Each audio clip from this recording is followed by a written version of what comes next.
بہترین گھر کی ہوتی، اگر دوڑ دھوپ صرف جائیدادیں بنانے کی ہوتی، اگر یہی کام ہوتا، میں کہا کرتا ہوں اگر دولت بڑی پیاری ہوتی نا تو سب سے زیادہ سیدہ فاطمہ کے گھر ہوتی۔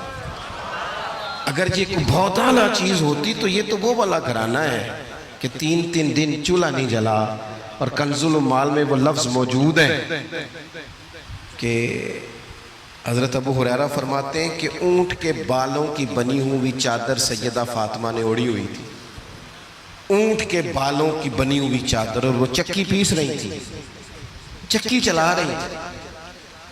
کہتے حضور نے دیکھا تو نبی پاک کی آنکھوں میں آنسو ضرور آئے، اور پتہ محبوب نے کیا فرمایا؟ یہ کنز الاموال میں موجود ہے۔ محبوب فرمانے لگے شہزادی دنیا میں تھوڑی سی تکلیف برداشت کرو، آخرت کی ساری عزتیں اللہ تمہیں ہی عطا فرمائے۔ سبحان اللہ۔ یہ تھوڑی دشواری ہے، یہاں ہر بندے کی بیٹی دکھی نہیں، جس کو بھی پوچھ لیں دکھی ہے، جس سے بھی پوچھ لیں حضرت جی دعا کرنا، پیر صاحب دعا کرنا، مفتی صاحب دعا کرنا، بزرگوں دعا کرنا۔ کیوں جی؟ بیٹی بڑی تکلیف میں۔ کیوں جی؟ کہتے سسرال والے کام بڑا کراتے ہیں، چکی پیستی ہے، لیپا پوتی کرتی ہے، اس کے ہاتھوں میں چھالے پڑ جاتے ہیں۔ ایسا ہوتا ہے کہ ستو کبھی آ جائیں تو پھر سارا دن ان ستووں پہ ہی گزر جائے۔ کبھی ایسا ہوتا ہے کہ 3 دن روزے رکھے جائیں اور ایک کھجور اور ایک پانی ملے افطار سحر کے وقت، یوں بھی کبھی وقت گزارا ہے۔ اور میرے عزیزوں یاد رکھنا، ہم نے جو مزاج اختیار کر لیا ہے نا اس وقت، یہ جو پوری دنیا میں گاڑیاں بھاگ رہی ہیں، ملک سے باہر لوگ جا رہے ہیں، دولتیں جمع ہو رہی ہیں، یہ ضروریات کا رٹا نہیں، یہ ضروریات نہیں، یہ خواہشات ہیں۔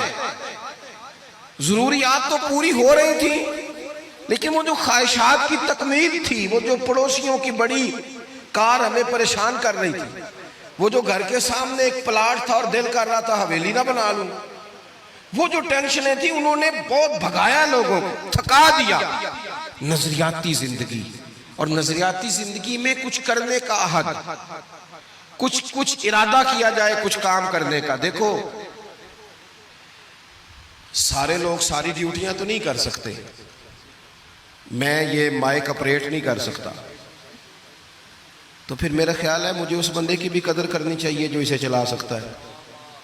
جو کام میں گاڑی میں سفر کرتا رہتا ہوں، وہ کہاں گھوم آتے ہیں، تو میں تو سو جاتا ہوں کئی دفعہ گاڑی میں، لیکن ڈرائیور کو لوگ ڈرائیور کہہ کے ہی پکارتے ہیں، حالانکہ تو سویا ہوا تھا، وہ تو جاگ رہا تھا۔ اس کی اہمیت کو سمجھنا چاہیے۔ ہم نہ زندگی میں کوئی بھی کام کریں، ایک تو کام کریں، اور جو ایک کریں زندگی میں لیکن ذرا سونا کر کے کریں، کوئی ایک مقصد بنا لیں، کوئی ایک مقصد ہو، کوئی ارادہ ہو، کوئی پروگرام ہو۔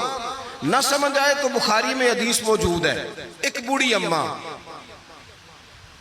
حضور کی مسجد میں جھاڑو دیتی تھی، اور چلو کچھ کرتی تو تھی نا یار، اور دیکھو سعادت جھاڑو وہاں دیتی ہے جہاں 70,000 فرشتے سویرے آتے ہیں، 70 شام آتے ہیں۔ سبحان اللہ، سبحان اللہ۔ حضور کی مسجد شریف میں جھاڑو دیتی ہے خاتون۔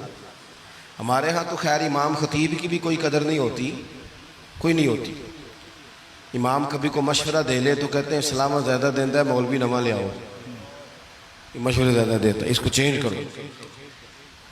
اور مسجد کے خادم کی کوئی حیثیت، لیکن جو مسجد میں جھاڑو دینے کی فضیلت ہے نا، حضرت بابا فرید صاحب سے جب کو بندہ کہتا تھا نا دل بڑا پریشان ہے، تو بابا صاحب کہتے تھے مسجد میں جھاڑو دیا کر، اللہ سکون عطا کرے گا۔ سبحان اللہ، سبحان اللہ۔